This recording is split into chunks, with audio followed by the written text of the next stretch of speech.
people out of this year. It's going to be a person that uses this year and complains the rest of their life and say, this is like their period to the end of their story this year. 2020 is their period. Nothing more. No more chapters. This is going to be the rest of their story. They're going to tell their grandkids about 2020 and how it messed up everything. And they're going to accept it, that this is the end of their story. But then there's you, right? Then there's you that said, this ain't no period, right? This might be a little bit uncomfortable. This chapter might be a little bit not perfect like I want it to be, but I know this chapter of my life is building something inside of me that's going to show up maybe 2 months from now, maybe 2 years from now, maybe 20 years from now.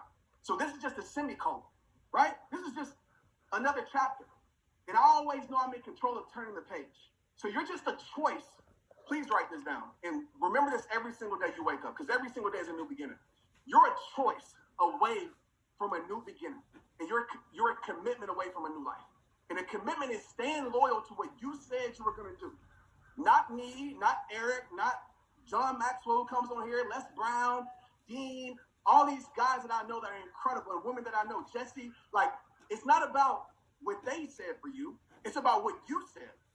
And I know this is about commitment. Inconvenience always exposes commitment.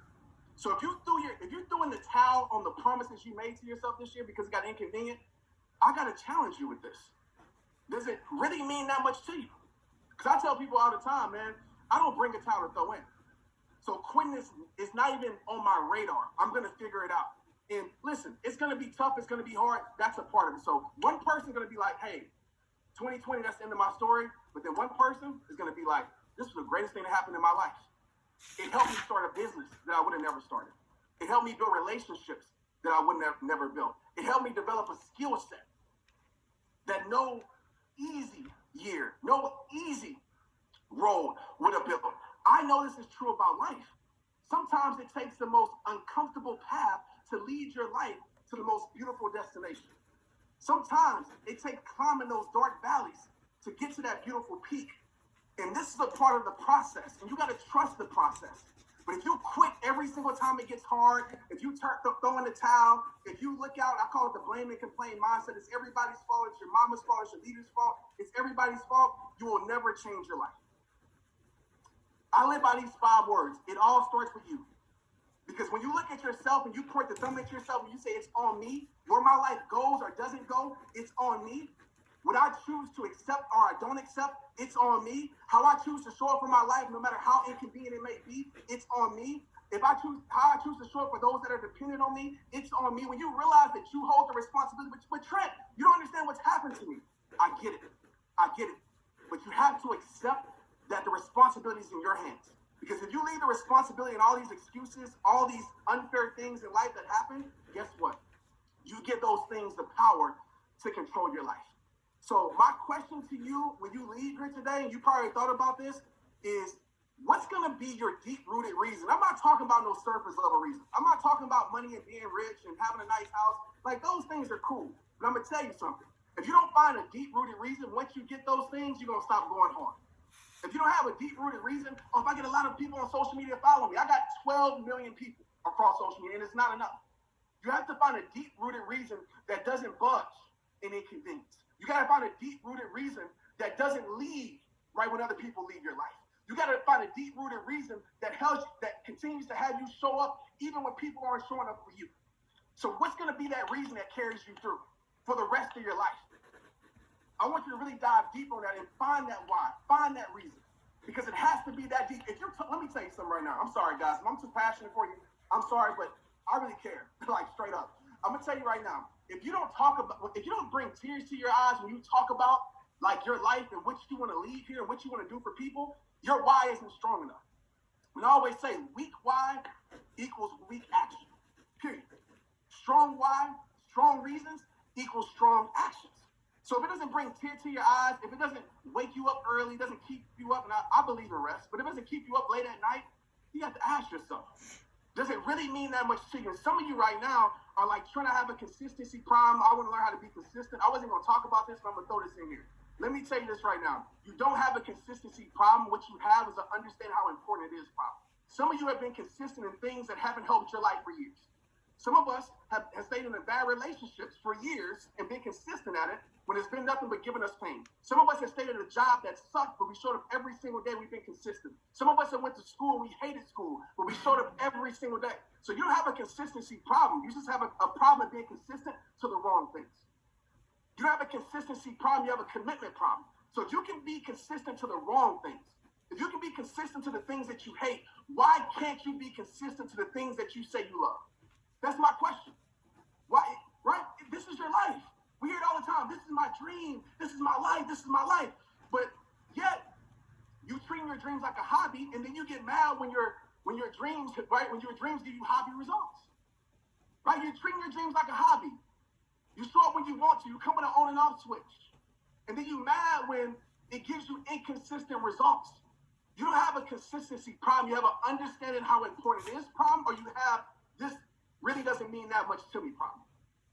And when you tap into really understanding that you can be consistent at anything that you want to be consistent at, that's when your life changes. Because when you're consistent, you become reliable. When you're reliable, you become a trustworthy person. And there's nothing better in the world than a trustworthy person. If you want people to come to you regularly, be consistent.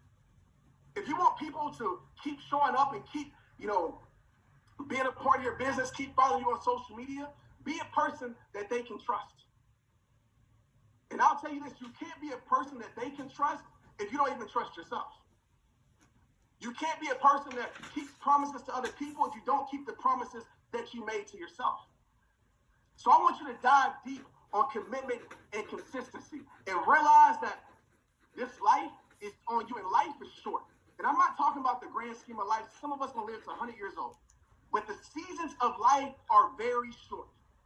You're not going to get this month back. You're not going to get today back, and I know you know this. But trust me, I'm going through a time in my life where I realize that there's certain things that I cannot get back.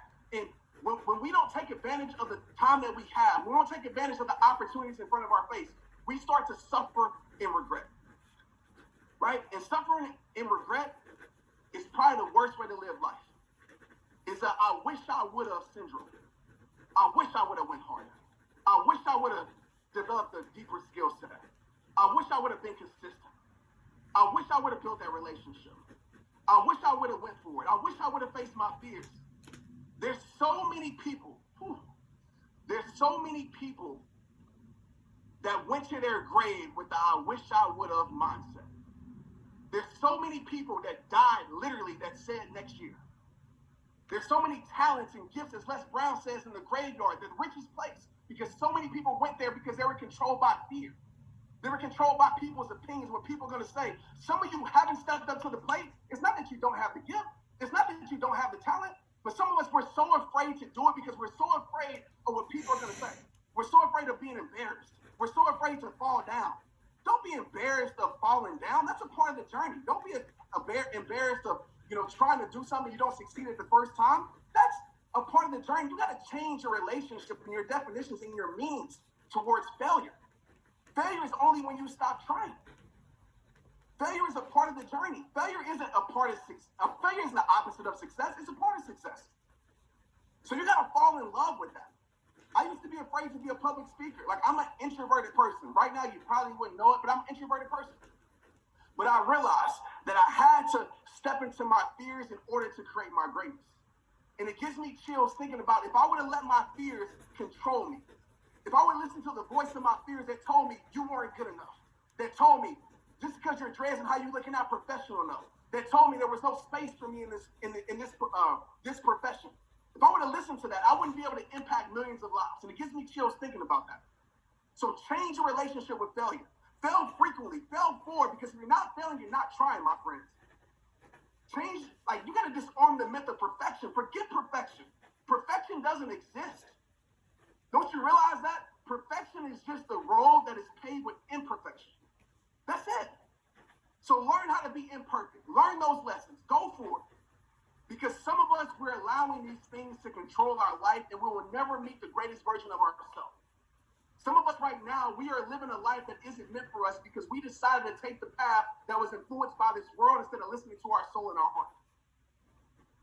Some of us, we're the person that the world wanted us to be instead of being the person that God, universe, whatever you believe in, yourself, was meant to be and created to be. So I want you to answer that call and give your gift to the world, because I'm gonna tell you right now, your gift will make room for you. And it isn't always starting off financial, guys. Like some of y'all want to be millionaires tomorrow, right? Maybe that's the case, but I doubt it. Some of y'all want to grow to 1 million followers tomorrow. Maybe that's the case, but I doubt it. Your gift will make room for you in ways that cannot be measured. True impact will never be measured. The lives that you affect, the generations, because you stepped into the plate, you affected someone else's life, you will never feel that true impact. Maybe you affected a mother's life that became better for their kids and started a whole legacy because you decided to give your gift to the world. Maybe it's a stranger online that you don't even know, that never acknowledged that they followed you, or that supported you, or taking your course, or whatever it may be. And you influenced them. They became better for their family. They became better for their community. True impact cannot be measured. But your gift will make room for you in ways that you can't imagine. My mother is sick right now, like literally in hospice. And my dad called me with tears in his eyes the other day and said, Trent, you won't believe this. The nurse, man, I'm sorry I'm talking fast, guys, but I'm super passionate about this, man. He said, the nurse came in here, and he said, Trent, I want you to know how much you're impacting the world. So 4 years ago, my mom is battling cancer, right? All types of cancer for the last 4 years. Some of you read my book, saw she was healed. Cancer came back. And I promise you I'm going to give y'all 3 takeaways, so stay with me. I just want to speak to my heart right quick. So I know somebody out there needs it, even if it's just one. So 4 years ago, my mom said, Trent, everybody in this oncology office, they follow you. And they were so happy to take care of me. They gave me special care because of everything that you did for their life. Everything you did for their life. So they took special care of me. They made sure I was okay. They gave me things. They gave me favoritism, all because your gift made room for you. My dad called me the other day, Monday, and he said, you know, the nurse came in here and she tried to put 2 and 2 together, and she asked, like, is Trent Shelton your son? And my dad said yes, and she broke down in tears. She said, you don't understand what Trent has done for my life and his mission. And she leaves the room and tells all the nurses and everybody on the 4th floor that this is Trent Shelton's mother. And they gave her, maybe they should give her special attention anyway, but they gave her extra special attention. All because I showed up for the world in my gift. So understand, there's so many ways your gift is going to make room for you that you'll never be able to measure. But I want to give you guys just 3 takeaways that you can have, because I'm in my warrior spirit. I want you guys to tap into your warrior spirit. Confucius says this: he who conquers him or herself is the greatest warrior. A warrior understands a few things, and I need you to understand this. Number 1, a warrior understands their perspective is everything. I'm going to be very quick with this. Your perspective is in your control. How you see life is in your control. The means you give things is in your control. We have 2 levels of life. We have the experience, which we all experience. Like 2020, we've all experienced this. But then what's different is the meaning we give to the experience. I want you to think of your perspective as a set of eyeglasses, right? You have 2 sets of eyeglasses. You have the prison perspective set, and you have the power perspective set. And your perspective can either be 1 or 2. Your prison or your power. And what happens in life most times for 99% of the people, when things aren't going right, because they're determining their future. Like, you don't understand why you go through certain things until, like, nothing makes sense until it makes sense, right? You can't connect the dots moving forward, you connect the dots moving backwards. So, for example, one of my prison perspectives when I got cut from the NFL, I was like, this is the worst thing in my life. It sucks. My life is over. Suicidal thoughts, all of that. Now when I look back, what I thought was the worst thing in my life obviously was the best thing that ever happened to me. And so many of us, we're determining our future based upon a moment right now.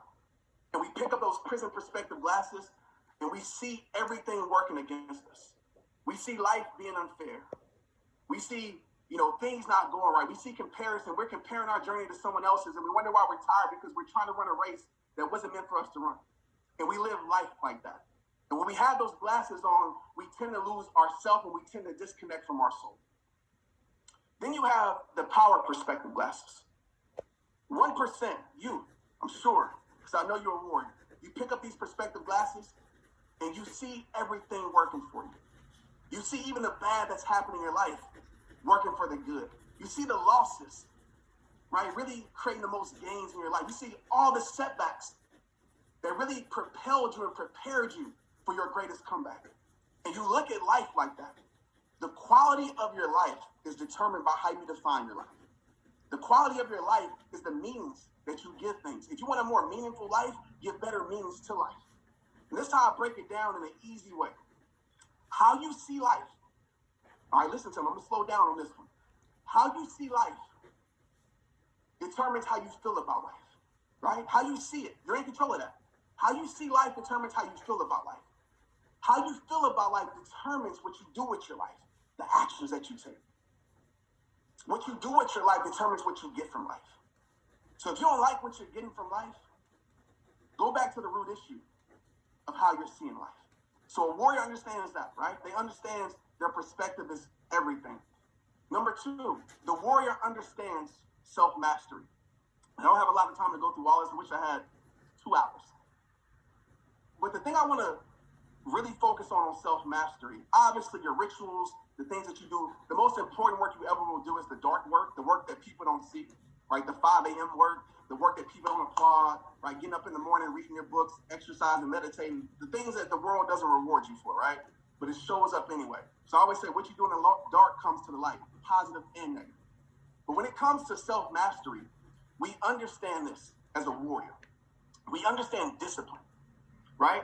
And I want to challenge everybody on here. I know it's going to sound weird, but I want to challenge all of you on here to suffer through discipline. What does that mean? This is intentional suffering.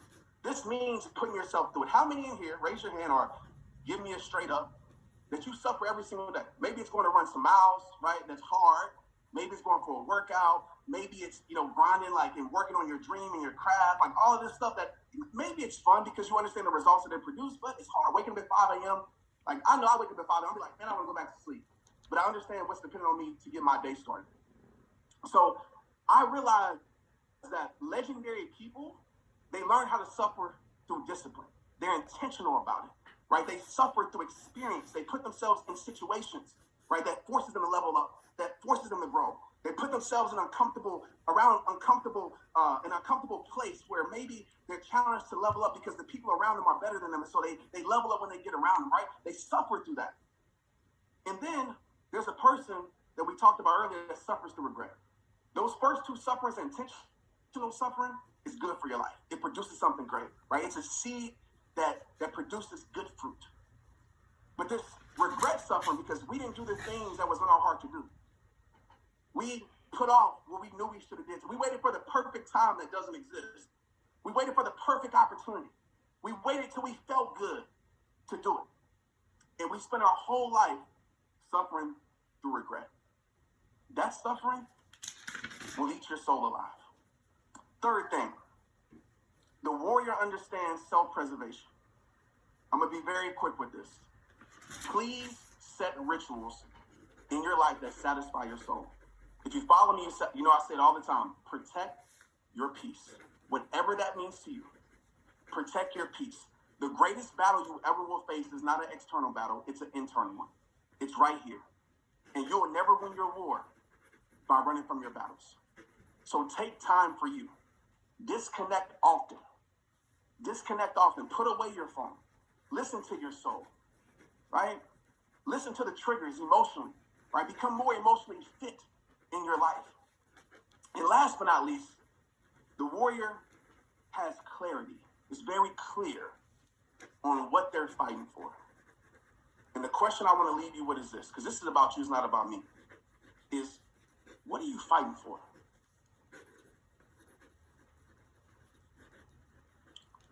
What's the thing that you're really fighting for? Maybe it's your children's future. Maybe it's to make this world a better place. Maybe it's for your health. Maybe it's for generations in your family. What are you fighting for?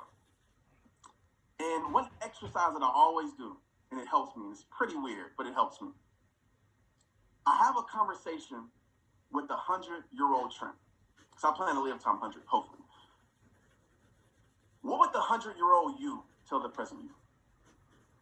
Because when you get to that 100 years old, you're going to realize what truly matters. And I pray, man, I think the worst success is reaching a level of success and realizing that you're still not successful. Is working your butt into the ground. I believe in hard work, but the people in your world don't love you because you've disconnected so much. I believe in holistic success, mind, body, and soul. So what would that future you tell the present you? What would that 100-year-old you tell you what really matters in your life? I want you to get very clear on what truly matters. Not what I've said, not what the world tries to convince you to think, not what you've been programmed to think, but what truly matters in your life. And live the rest of your days, man, going for that. But like I tell you guys at the end of every single message, it all starts with you. You will miss 100% of the shots that you don't take, my friends. The only strikeout in life is not stepping up to the plate. So shoot away, swing away, and die empty. Die empty. Because you live such a full life. I love you guys. I appreciate you guys. It's rehab time. Let's get it. Trent, stay on for just a second. First of all, thank you so much. And I think I can speak for everybody here where we are praying for you and your family and your mom. All of our prayers are with you. That's, I couldn't even imagine. So thank you for being here. Thank you for giving from your heart and your soul. I really, really am grateful for it. Also, I just found out while we were doing this that you decided to throw in a bonus for people who got a GoPro ticket. Absolutely. This course you have, $200 course called 5 R's to Freedom. Can you tell people what that's all about? Absolutely, Eric. So I want to throw this in for everybody that showed up today, man. Everybody's going to the GoPro event. It's simply a powerful course, like 6 hours worth of content. But the 5 R's to Freedom is just walking you through the process of my rehab process. There's 5 R's. I've actually narrowed it down to 3 in real time now, but when I made the course, it was 5 R's. And it's just really walking you through holistically about life. And I know it's going to serve you and help you. And when you take the course, my goal is that you come out, man, a warrior on fire, ready to conquer the world. So it's free to you guys, and I hope you guys enjoy it. Trent, thank you so much. I really appreciate it. We'll let you get back to your life and your family.